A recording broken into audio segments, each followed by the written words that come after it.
नमस्कार, पंजाब केसरी टीवी देख रहे हैं आप। मैं शिमला से योगराज शर्मा आपके साथ जुड़ा हूं। हिमाचल प्रदेश मंत्रिमंडल की एक अहम बैठक आज मुख्यमंत्री सुखविंदर सिंह सुक्खू की अध्यक्षता में शुरू हो गई है और क्योंकि कल 2 साल सरकार के पूरे हुए हैं और इसको लेकर एक भव्य समारोह बिलासपुर में आयोजित किया गया है, जिसमें कई बड़े ऐलान मुख्यमंत्री ने किए हैं। तमाम उन घोषणाओं को लेकर भी इस कैबिनेट की बैठक में मुहर लगेगी और इससे पहले जो मुख्यमंत्री के दौरे हिमाचल प्रदेश में रहे हैं, जिसमें कई बड़ी घोषणाएं जो हैं वो की गई है, उसमें जो है वो मंजूरी मिलेगी। इसके अलावा क्योंकि 18 दिसंबर से शीतकालीन सत्र भी शुरू हो रहा है, उसको लेकर भी विस्तृत चर्चा जो है वो सदन के कैबिनेट की इस बैठक में होगी।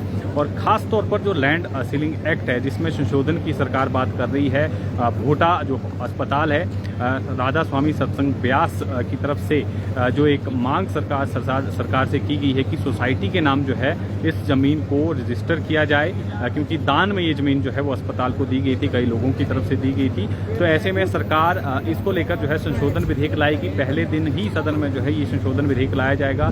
मुख्यमंत्री की इसको लेकर अधिकारियों के साथ भी चर्चा होगी है और आज तमाम इसको लेकर जो है वो चर्चा होगी, किस तरह से इस विधेयक में क्या कुछ प्रोविजन रहेंगे, किस तरह का संशोधन जो इसमें होगा, उसको जो है आज कैबिनेट की मंजूरी के लिए जो है वो रखा जाएगा और कैबिनेट इसमें जो है मंजूरी देगी। इसके अलावा विधानसभा के शीतकालीन सत्र में कुछ एक और जो महत्वपूर्ण संशोधित जो विधेयक लाए जाने हैं, बिल लाए जाने हैं, उसको लेकर जो है वो कैबिनेट की बैठक में चर्चा होगी और कैबिनेट जो है अपनी मंजूरी देगी, क्योंकि काफ़ी अहम मसले जो है शीतकालीन सत्र में रहने वाले हैं। हालांकि 4 दिन का ही सत्र रहेगा और विपक्ष भी पूरी रणनीति के साथ जो है वो सदन में उतरेगा सरकार को घेरने के लिए और 18 तारीख को पहले दिन ही आक्रोश रैली जो है वो धर्मशाला में निकाली जाएगी सरकार के खिलाफ। साफ तौर पर ये मोर्चेबंदी जो है वहाँ पर होगी। तो इसको लेकर सरकार भी पूरी जो है वो तैयारियों में है और क्या कुछ जो है वो सदन के भीतर जो है वो शीतकालीन सत्र में लाया जाना है, कौन कौन से विधेयक लाए जाने हैं, उसको आज कैबिनेट के समक्ष रखा जाएगा और कैबिनेट उसमें अपनी मंजूरी देगी। इसके अलावा कुछ एक और जो रिक्तियों को लेकर भी कल एक बड़ा ऐलान मुख्यमंत्री और उप मुख्यमंत्री ने 2 साल के कार्यक्रम में किया, जिसमें कहा गया कि तमाम जो लटकी पड़ी हुई भर्तियां हैं, जिनके रिजल्ट जो है वो निकलने बाकी हैं, उनको 1 महीने के भीतर जो है वो निकाल लिया जाएगा। तो कुछ एक जो पोस्ट कोड हैं जिनकी भर्तियां लटकी पड़ी हैं, उसको भी आज हो सकता है कि कैबिनेट में मंजूरी दी जाए और जो खाली पद चल रहे हैं विभिन्न विभागों में लंबे अरसे से, उनको भी आज कैबिनेट जो है अपनी मंजूरी देगी, उनको भरने को लेकर जो है मंजूरी दी जाएगी। इसके अलावा कई अन्य मसले हैं जिसको लेकर जो है, चाहे वो स्वास्थ्य से संबंधित मसला हो या शिक्षा के क्षेत्र से जुड़े हुए मसले हों, क्योंकि टीचरों की भी काफ़ी भर्तियां जो हैं वो लंबित पड़ी हुई हैं। उर्दू के टीचर की भर्ती होनी है, पंजाबी टीचर की भर्ती होनी है। इसके अलावा अन्य जो टीचरों के पद है खाली चल रहे हैं, उसको लेकर भी आज कैबिनेट की बैठक में जो है वो मंथन हो सकता है। लेकिन खास तौर पर लैंड सीलिंग एक्ट को लेकर जो संशोधन विधेयक लाया जाना है, उसको लेकर इस कैबिनेट की बैठक में जो है वो चर्चा की जाएगी और चर्चा के बाद कैबिनेट जो है इसको मंजूरी देगी, जिसके बाद 18 तारीख को 18 दिसंबर को धर्मशाला में शीतकालीन सत्र के पहले दिन ये विधेयक जो है सदन में लाया जाएगा।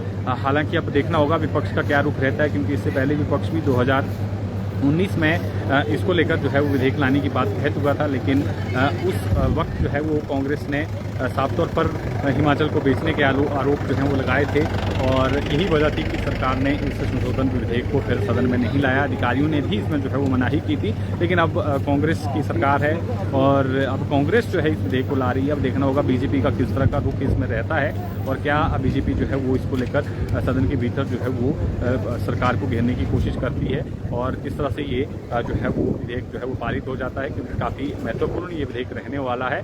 क्योंकि कई अन्य संस्थान भी है, वो भी इसी तर्ज पर जो है अब मांग करेंगे कि सोसाइटी के नाम जो है वो जमीन रजिस्टर की जाए, जो दान में भूमि दी गई है। हिमाचल प्रदेश के कई अन्य जगहें ऐसे हैं जो दान के नाम पर जो है जमीन दी गई है और वहाँ पर कई धार्मिक संस्थाएं जो हैं वो चल रही हैं। तो अब देखना होगा कि क्या कुछ इस विधेयक में रहता है और किस तरह से ये जो है वो सरकार लेकर आती है और विपक्ष का क्या रुख रहता है। लेकिन आज की कैबिनेट की बैठक में काफ़ी महत्वपूर्ण निर्णय जो है वो सरकार ले सकती है। 2 साल का जश्न पूरा हुआ है और 3 नई गारंटीज़ को भी कल सरकार ने पूरा जो है वो करने की बात कही है। कुल 6 नई योजनाओं की मुख्यमंत्री ने ऐलान किया है। उन योजनाओं को लेकर भी कैबिनेट में जो है वो मसला आएगा और इनको जो है कैबिनेट अपनी मंजूरी देगी ताकि लोगों को इसका लाभ मिल सके। तो काफ़ी महत्वपूर्ण रहने वाली है कैबिनेट बैठक। देखना होगा क्या कुछ निर्णय निकल कर आते हैं, चाहे वो रिक्तियों के मसले हों या लैंड सीलिंग एक्ट का मसला हो या दूसरे जो मसले हों, उसको लेकर क्या कुछ जो है कैबिनेट की बैठक में होता है। तो फिलहाल के लिए इतना ही। आप बने रहें पंजाब केसरी हिमाचल के साथ।